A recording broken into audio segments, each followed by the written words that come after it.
Welcome back, everyone. Today we're doing something different. I wanted to share with you a recent class in my Death's Emissary Death Doula course. This course is a year long, and it was developed to bring the two sides of death work into one cohesive structure from a paganistic, animistic, and magical perspective, starting with the personal journey and experience of spirit walking, spirit communication, gaining real illumination and wisdom from the secrets the spirit realm holds, and combining that with the professional knowledge and skills of a death doula. This particular class is compassion versus empathy. I think that there are perspectives and lessons in this class that would benefit anyone, no matter what their path is. So I wanted to share it with you. If you're interested in learning more about the Death's Emissary Death Doula course after you finish listening to this, there's going to be a link down in the description box below that will take you straight to the course page, and it'll give you all the information you need. So let's get to it. Good morning, everybody. Okay, so today's class is on compassion versus empathy. We're going to talk about the difference, the similarity, and then we're going to look at what that looks like in real life, in practice, and how to apply it. So there is one thing that is the same for both compassion and empathy. It is the fact that we feel. We feel their emotions, their situation. Anytime we're interacting with someone, we are also interacting with their energy. That means that we are going to feel that. That part doesn't change.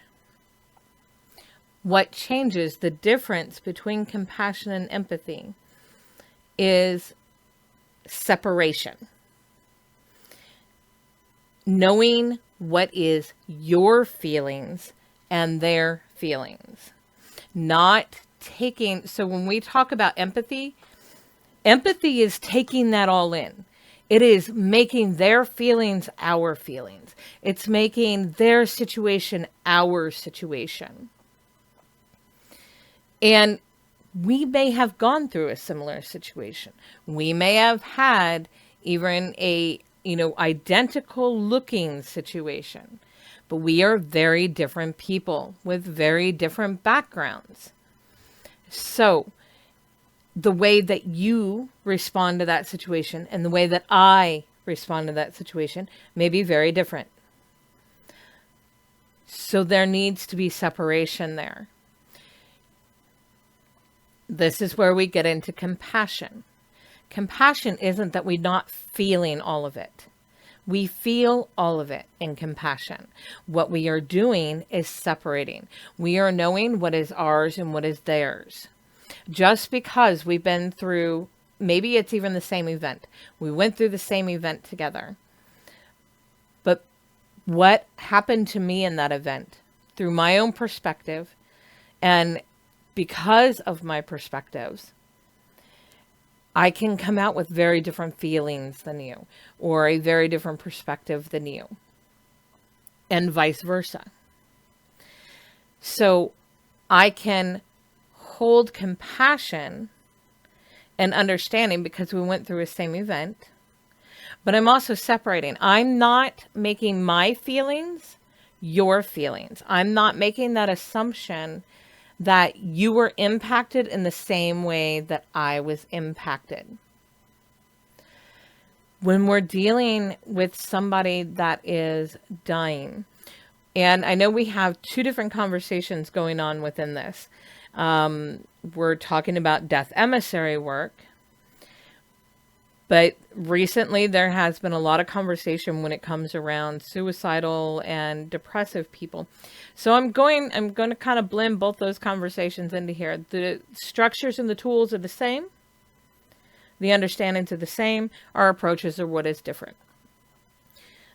So we have to have that separation. That's the difference between compassion and empathy, is that separation between what is ours and what is theirs.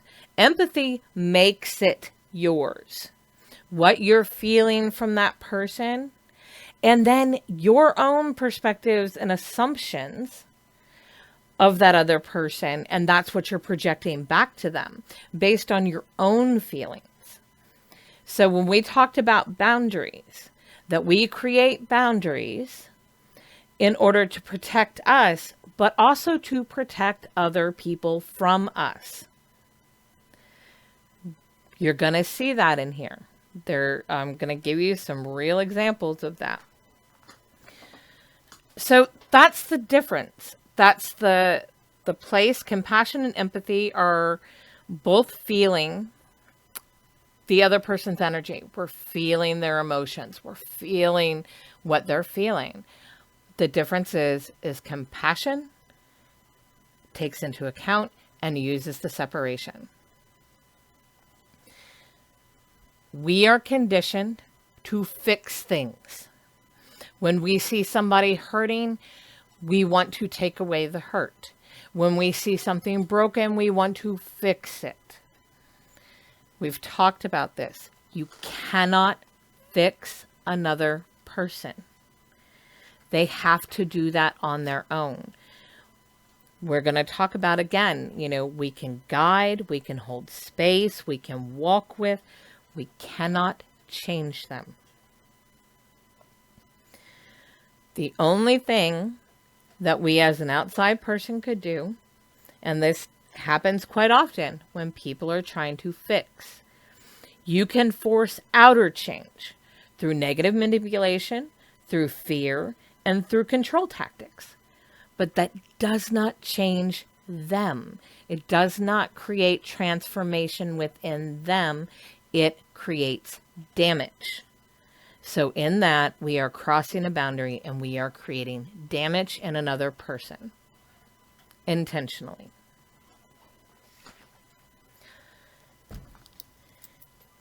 You cannot control the way another person thinks or feels.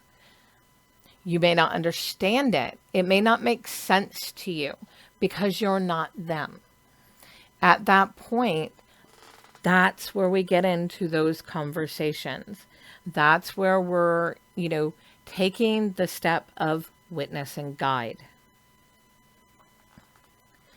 We can't fix, but these are the things we can do. So in witness, we hold space. So for these people, again, 2 conversations. We've got one set of people that we're serving as death's emissary, our death doula side. Those people are generally going to be ready for transformation. They want you to guide them. That's what they're asking you to do. Now, if you're doing this for a family member or a close friend or something in that mode where you have not been asked to come in specifically as a death doula, think about the other side, the unwillings. It doesn't mean that that person will be unwilling. It's just you may have some of the challenges of the unwilling. And so the approach will become different. But when we're called in to ask, when we're asked and called in to serve as a death doula or a death emissary in any capacity, then that is somebody asking for us to guide, asking for us to be there, asking for us to help walk alongside them during the journey. The other side, we've had a lot of discussion recently on depressive and suicidal people, and this is not technically part of the course, but the tools and the structures, are the same. So, and that is something that some of our people are going through, they're dealing with, and they're having a difficult time. So want to make sure that we're really diving into that as well. So holding space. We talked about this in witness. When we hold space, we are not there to fix anything. We're not there to do anything except for hold space for them. Provide and let them know that you care, that you are here and listening for them, that you are not here to judge or to tell them what to do. That is not our role. But rather, we are here to walk alongside them as they go through this journey. We are a companion in this journey, not with in the sense of doing for them, because we cannot, but as a support person walking with them so they're not alone.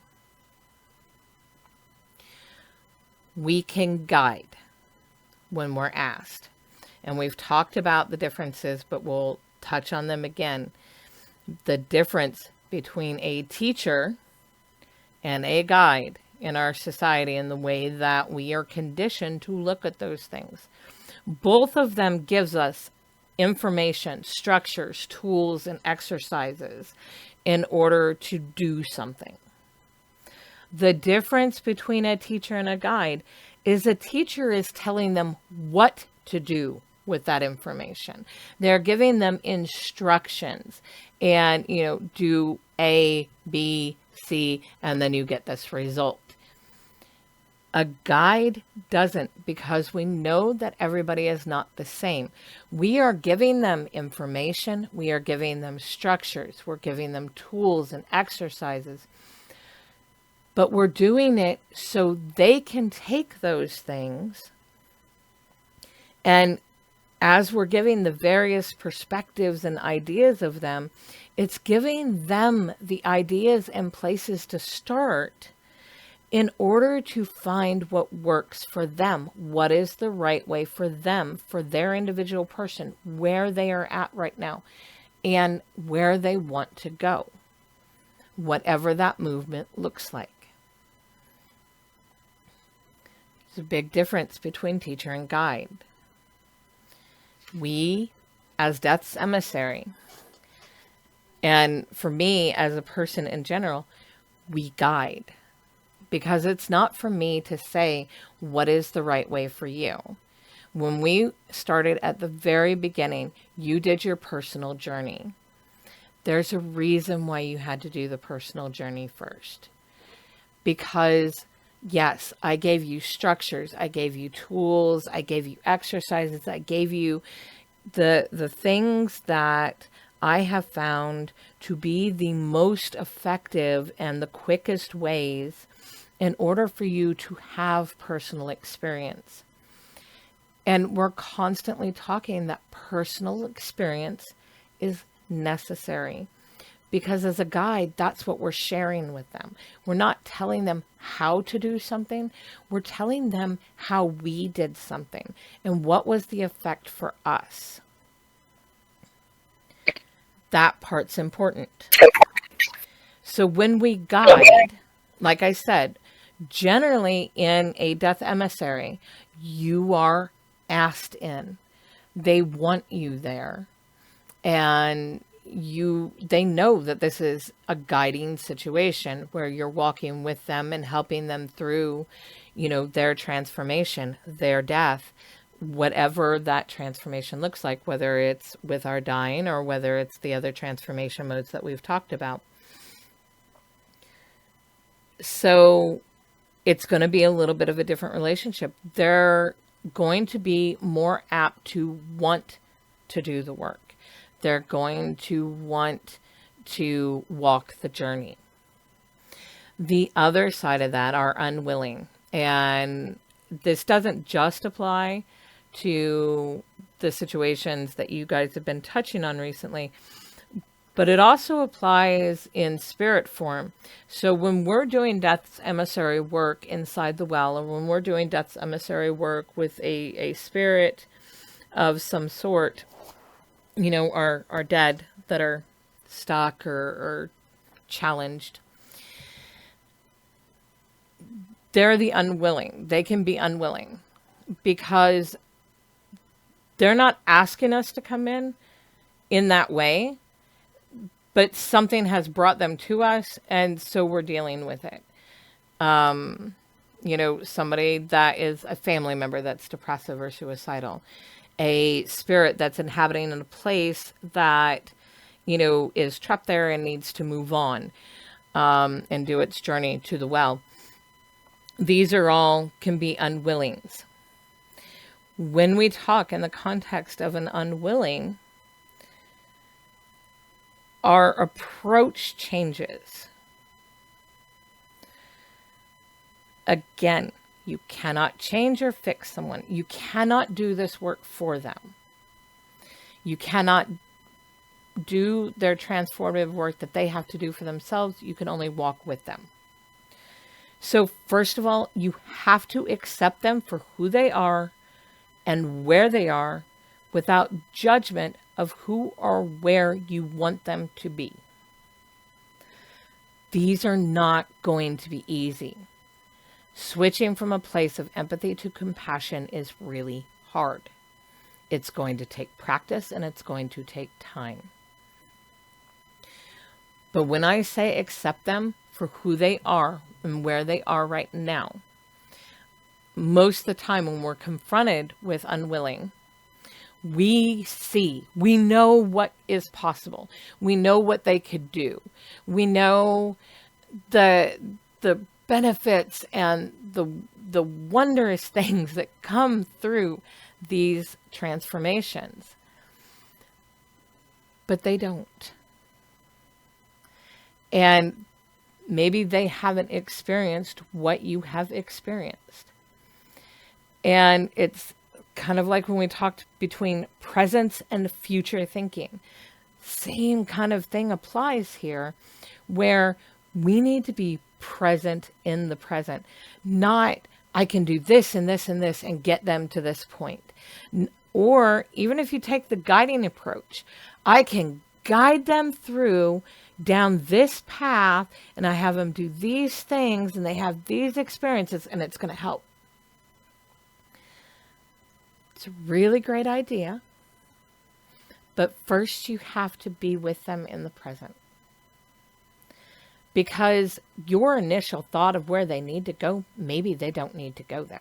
Maybe there's a lot of information that you don't know because they haven't shared it with you. And if they haven't shared it with you, everything that you have is an assumption. And we've talked about that.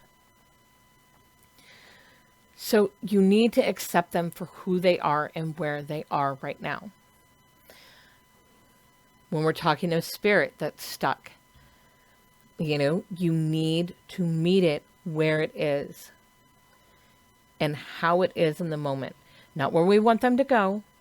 When we're connecting, we need to be on that level in a mode of compassion, not empathy. We're not taking in their problems.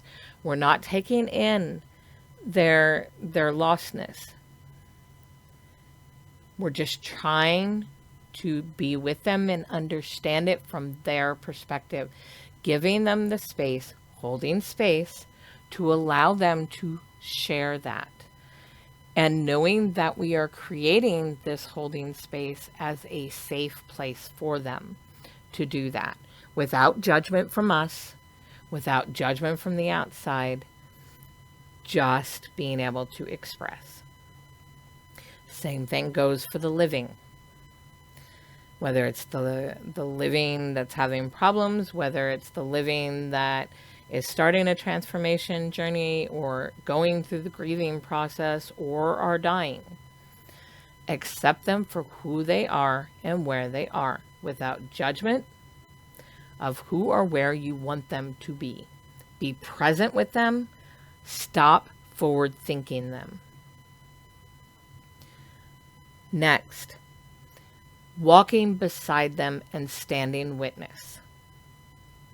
It's what we do when we hold space, and walking beside is what we do when we are preparing to guide and when we are guiding.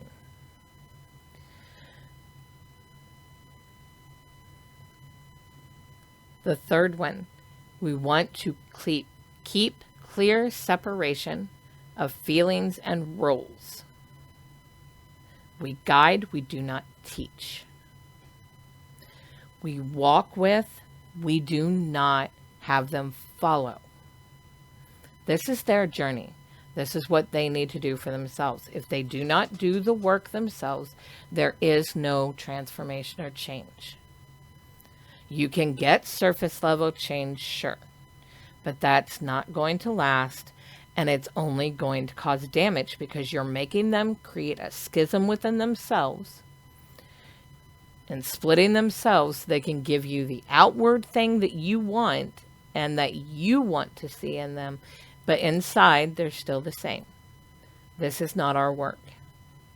This is not what a death emissary does. It's why we hold boundaries.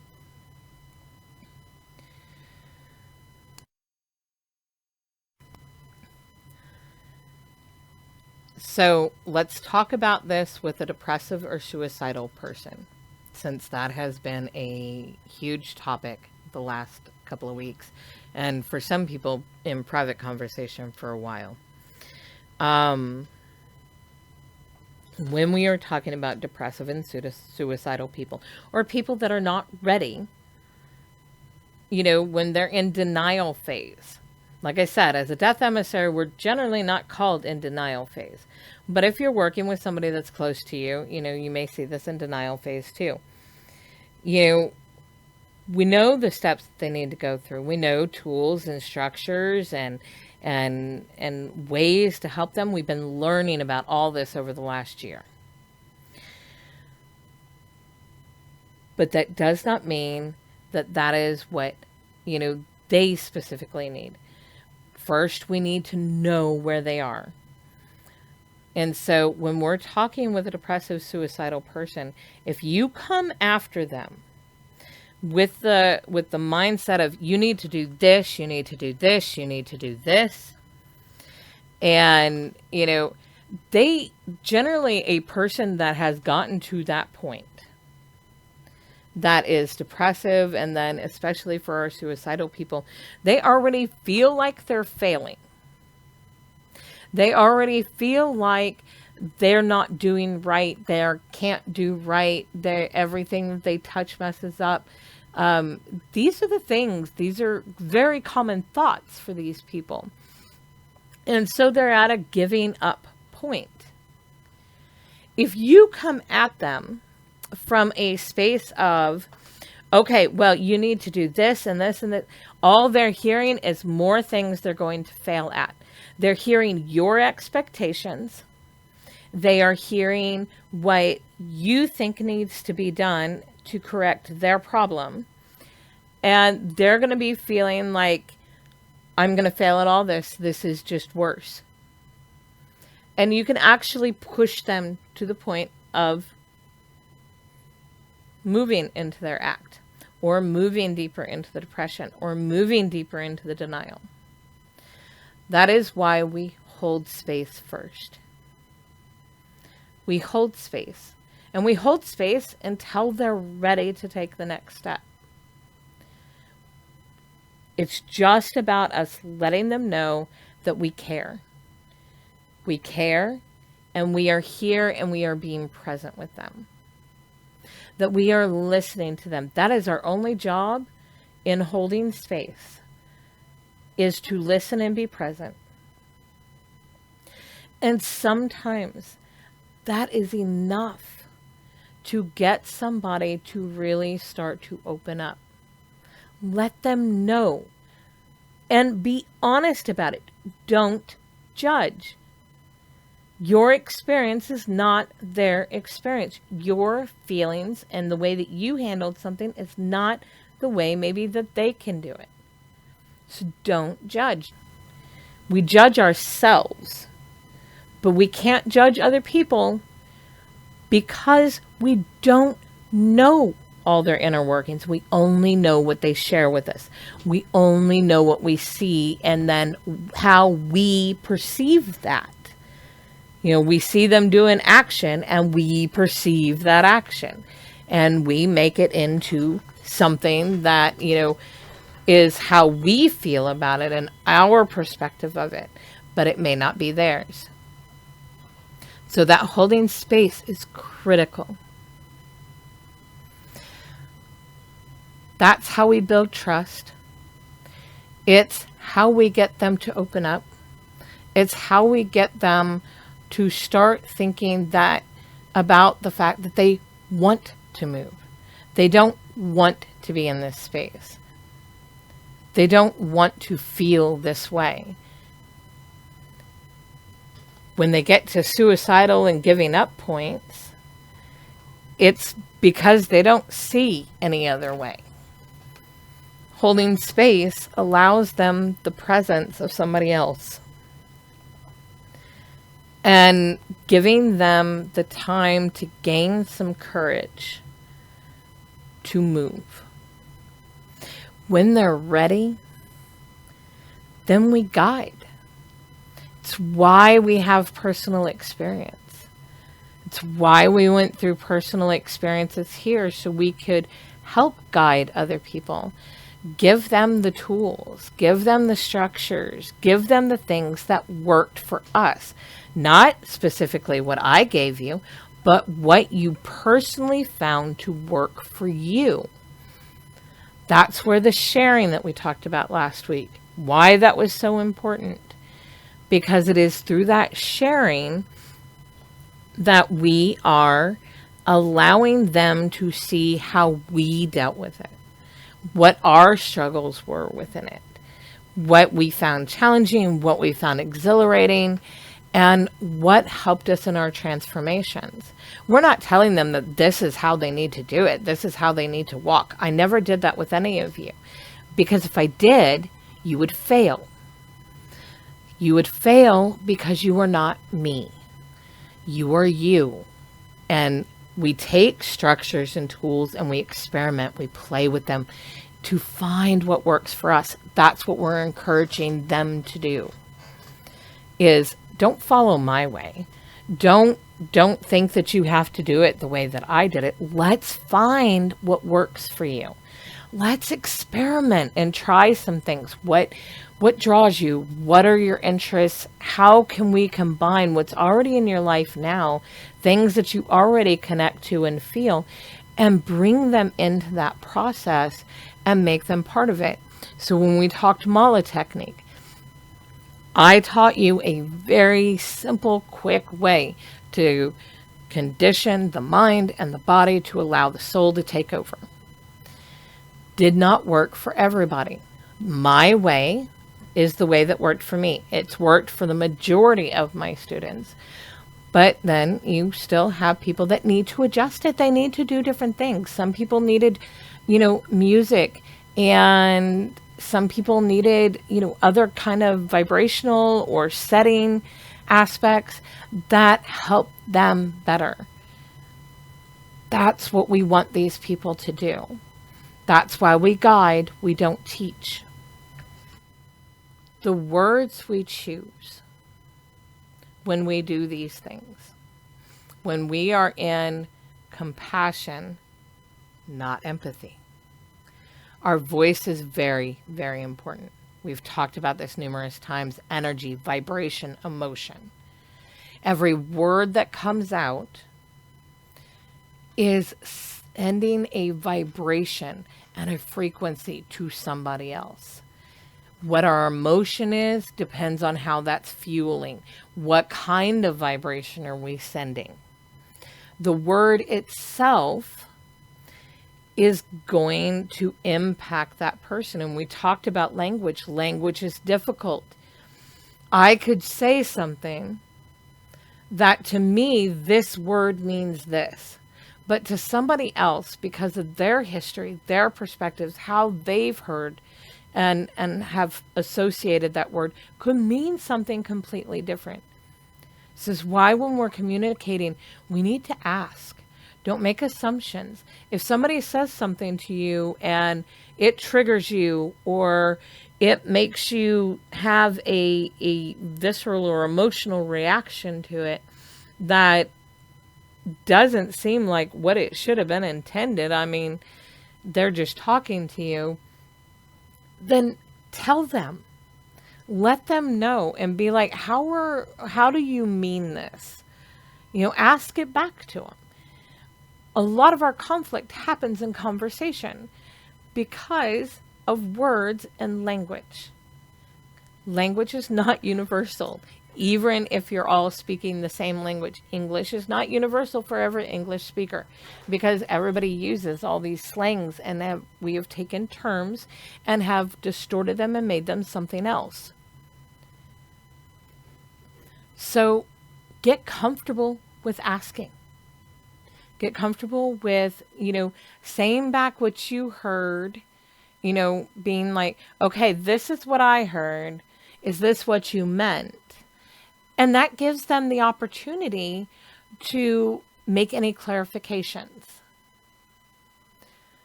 Our voice has a lot of power. We talked about the Dr. Emoto studies. It's one of the clearest ways to see how the words and vibration of words can affect the literal shape of water. We are primarily water. So these words that we say to ourselves, that we say to other people, they are changing the shape of the water in us, which then in turn starts to change our physiology, our biology, our actual bodies. When you think about his rice study, how the nasty rice, the bad talked water turned the rice nasty, that's what you're doing to your body. That's what you're doing to somebody else's body. When we speak in all these negatives and when we're, telling people how they're wrong in how they feel and their experiences and how they perceive things. So keep that in mind. Your voice is one of the most powerful tools you possess. So be careful how you use it. Be careful about the words that you're speaking to somebody. Think about it. And even if you make a mistake as you're talking, pause yourself and be like, look, I chose the wrong words. I'm sorry. Let's start this over. Let's have this again. It's hard to do in the heat of the moment. I realize this. Our emotions flash. We get in the heat of the moment. But we're still responsible for what we say. We're still responsible for the words that we use. We may regret it, and then we need to immediately be talking with that person to let them know. But we need to really be thinking about these things. We need to think about our voice. We need to think about the words we're using. All of them have immense power.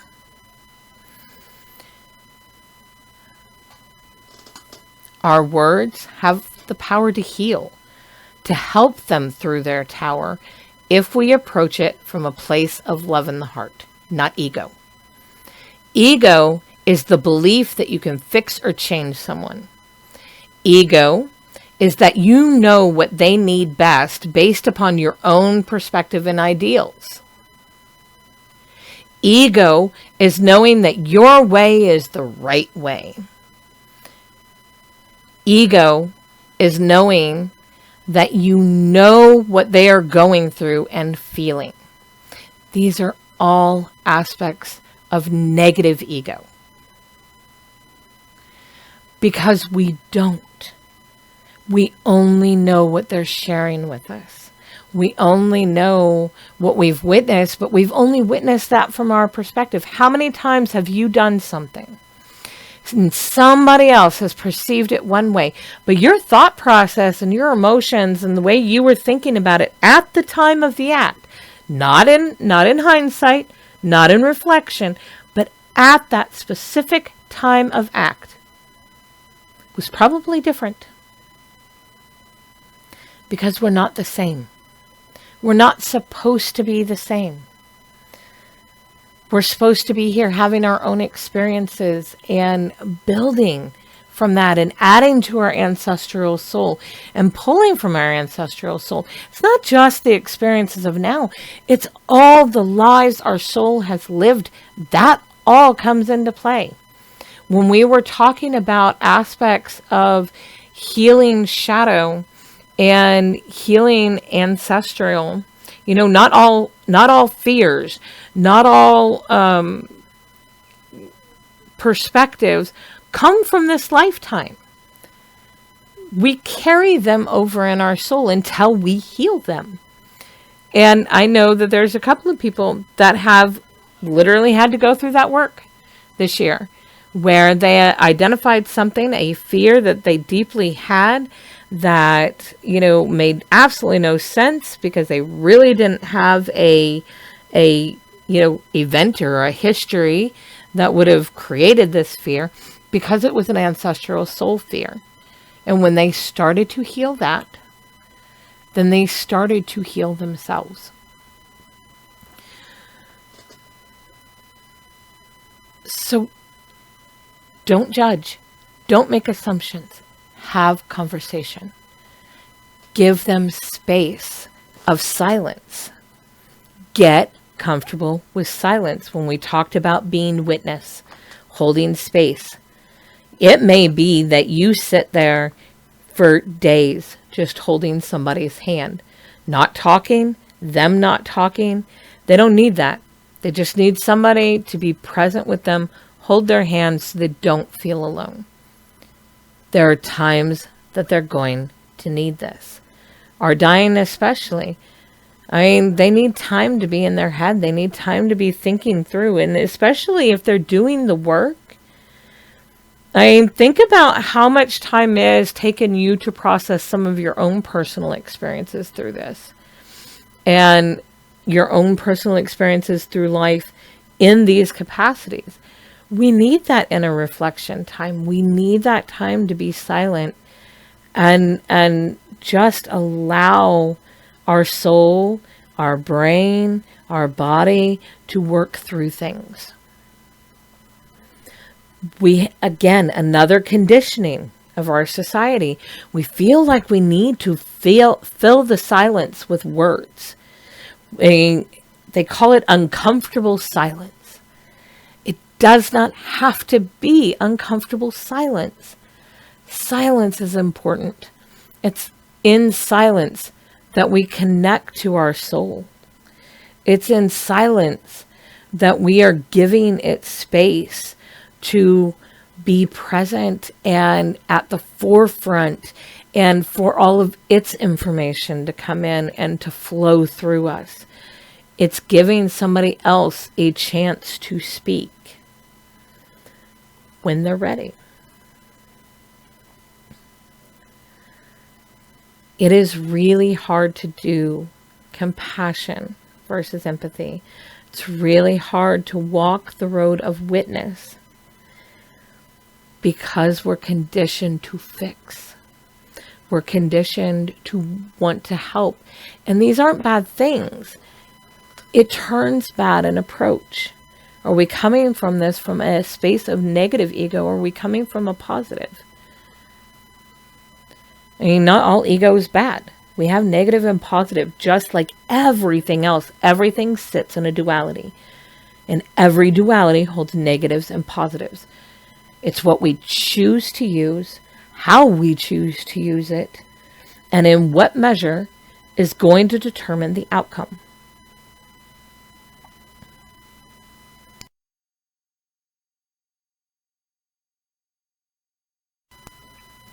So get comfortable in silence. Get comfortable in silence with yourself and get comfortable in silence with other people. It's important. It allows us to be present with them in the moment and not what they need to be doing or what they did wrong before. None of that matters. And it's not for us to judge.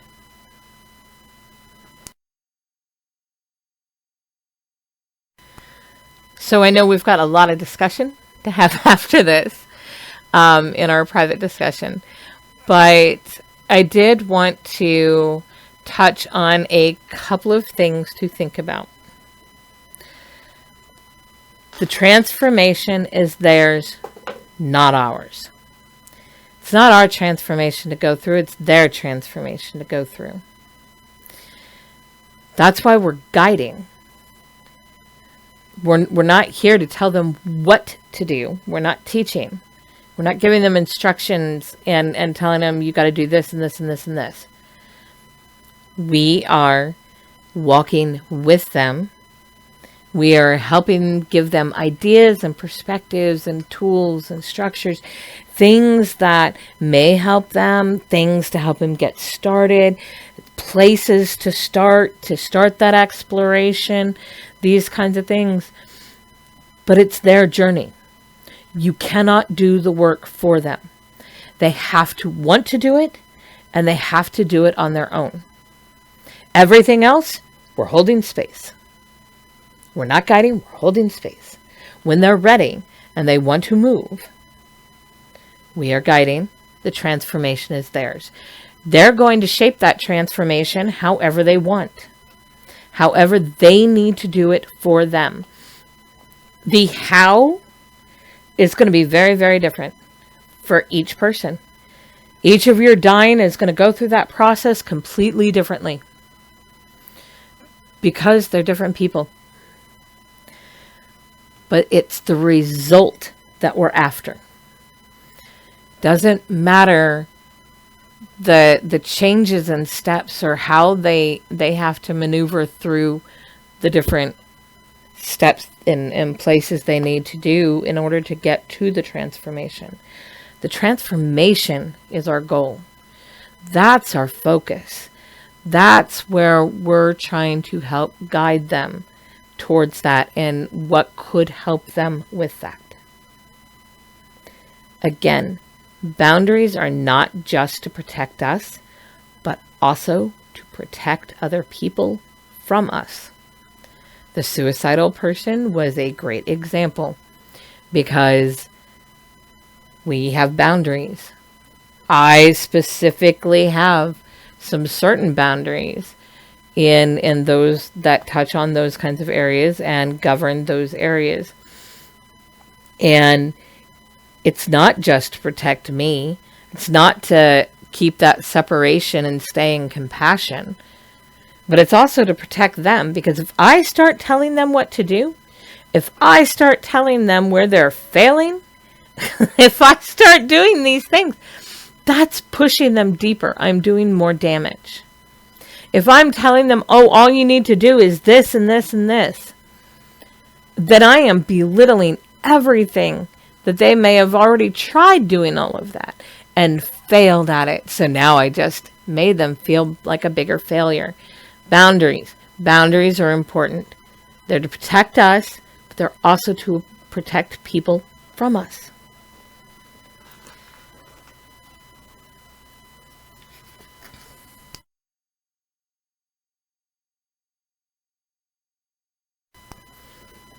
And the last thing again, language.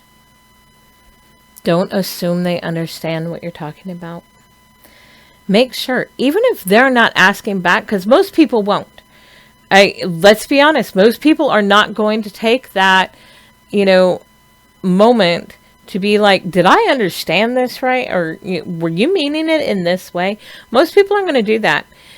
They're conditioned just to take what is given to them. Surface information, surface understandings, assumptions. Because that's how we grew up in school. It's how we grew up in the education system, in job systems and all this. So there's a lot of societal conditioning there. So you're going to have to take charge and make sure that, they understand. And there's different ways to do it. And you're going to have to find out what works for them, what works for you. Some of the things that helps is, I'll say, does that make sense to you? Giving the person the opportunity and the opening, knowing that maybe they misunderstood something that I was trying to get across. Maybe they still don't grasp a certain thing. Or maybe I'm using a word that they either understand as something completely different, or maybe they don't even understand the word that I'm using. So just by that simple phrase, I am opening the door for them to come back and make any type of question or, statement, or letting me know how they receive something. So think about it. Think about what you would say in those situations. How can you guide that conversation from your end in order to help facilitate a conscious conversation between you and somebody else without the assumptions and without the judgments? So again, when it comes to empathy and compassion, and I know some of this, you may be saying to yourself, well, that really doesn't, how's holding space equate to compassion and empathy? Well, because holding space is compassion. It is the outward acts and practices of compassion. Because we're not making their problem our problem. We're not making assumptions and judgments. We're not telling them what to do and holding space. We're just being present. We're allowing them to feel what they feel and be justified for feeling it. We do not need to be telling people that, that isn't real when they're talking about what they're feeling, or, that, you shouldn't be feeling that way. But it's how they are feeling. We need to justify that for them. They need validation that this is what they're feeling. Now, we don't have to validate the perception that's creating the feeling. When we're guiding, we can show them different ways to look at something and give them different perspectives that are possible. To give them the understanding that, yes, this person said this and it made me feel this way, but maybe the person didn't mean it in that way. So we're validating how they're feeling, but we're giving them perspectives and possibilities of other things that could be at play or could be the meaning versus the way that they took it. Empathy would be we share that feeling with them. That anger becomes our anger. That sadness becomes our sadness. Their situation that we're not involved with becomes our situation. These are empathetic. Empathetic is taking into. When we talked about shielding, the shielding's never going to completely drown out everything unless you really set it that way, and then you'll run into other problems, I think, when you go into interacting. But the shielding is there to help create that physical barrier of separation. So you can hold compassion. You'll still feel what they're feeling, but you hold that separation where, no, that's how they're feeling. That's their situation. Even if it's similar to yours, even if you're in the same exact situation and experiencing the same exact thing, your perspective and feelings are different. They may be close. They may be so resonant. But your perspectives are different because your history is different, because your life is different. All of these things from birth on up. And then you add an ancestral soul. All the things backwards. These are all things that are a part of you. And so we're going to see things a little bit different. We're going to take things a little bit different. We're going to experience a little bit different. And our brain is going to process it in a different way. By accepting this, knowing this, and holding space for those differences, not right or wrong, not the judgment, but holding space for that. Knowing that I can sympathize with you, but I cannot empathize with you.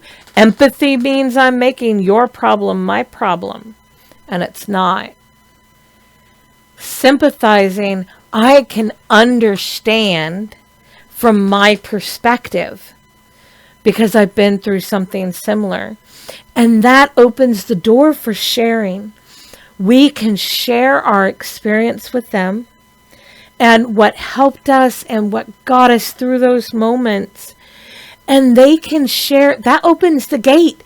When we share and make ourselves vulnerable in the sharing, it allows them to open that gate and be vulnerable back. It gives them permission. Not that they needed it, but in their head they did. So it gives them permission to come back and be vulnerable with you and be like, you know what? I'm not feeling that, but I'm feeling this. And I'm not sure where it's coming from, and I'm not sure how to deal with it. And that opens the door for, okay, so you're feeling this. What are some perspectives attached to that? What built those perspectives? Is there a past history or something that created that? And what are some ideas that we could experiment with? Not do. Don't say do at this point. You're experimenting. You don't know what's going to work for them. So when you use the word experimenting, it takes away the fear of failure. It takes away this, oh my God, I got to get this right. Or, I'm just going to fail again. It takes that away, and it opens the door for experimenting. Let's explore it. Let's experiment. Let's see if we can find something that works. See if we can find something that will help, and that can help you move through this tower moment, that can help you move through this transformation. So these are the differences between compassion and empathy. And all of these are ways that we actually experience that in life. We experience it in our practice. We experience it from a death emissary standpoint, a death doula standpoint, and just in general life and transformation standpoint. Okay, I'm going to open it up for open talk.